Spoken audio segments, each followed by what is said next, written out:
Hundreds of family members and friends here in Nepal are searching for information about loved ones as the number of people missing in this disaster continues to grow.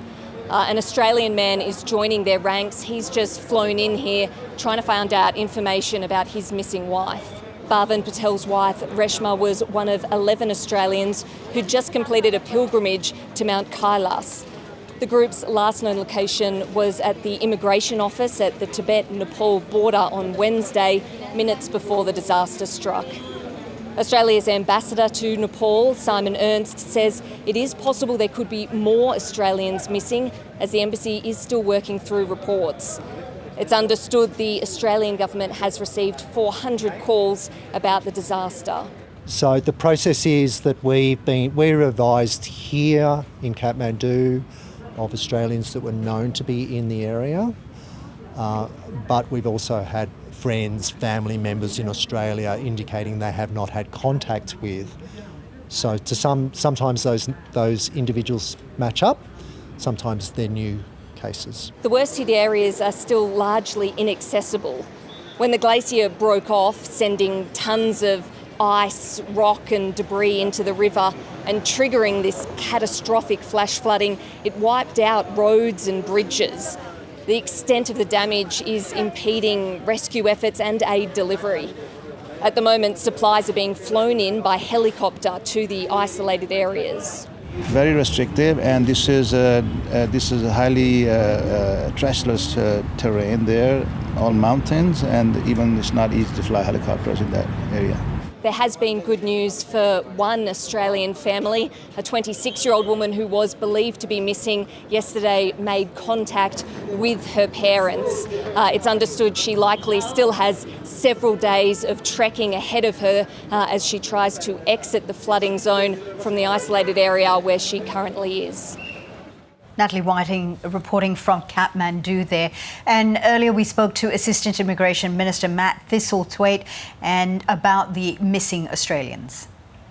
Unfortunately, the number has risen to 41 overnight, Australians that are unaccounted for.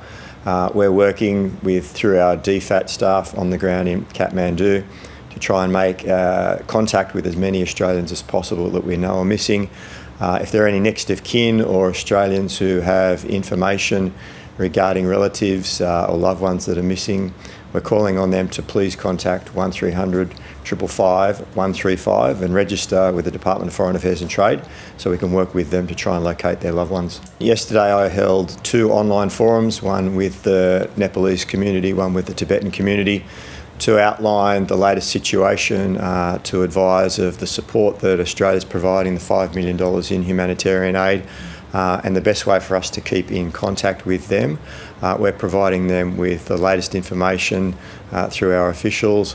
I also attended a vigil last night with the Nepalese community in Strathfield, and obviously there was quite a bit of despair and anxiety in that community, but we're doing our best to support the Tibetan and Nepalese communities here in Australia. We're working with people who are in the region, the Australians that we know. The roads are cut off, about 10,000 homes have been destroyed. There's no telecommunications infrastructure to the region, power's being cut off. So our DFAT officials are getting as close as they possibly can to the region, and we're working with those Australians that we know are on the ground there, that are trying to locate their loved ones, to provide them with as much support as possible. $2 million goes to the World Food Programme. They will provide emergency kits of food and water immediately. So that's being rolled out as we speak. And the remaining funding goes to the Emergency Action Alliance. We're organisations, 15 NGOs, Australian-based NGOs like Oxfam and others who have expertise in rescue and recovery. At this stage, that was based on the requests from the Nepalese authorities. When there was the earthquake in Nepal in 2015, Australia provided over $20 million worth of support. So that humanitarian support figure may grow into the future. It just depends on the requests that we get from the Nepalese authorities.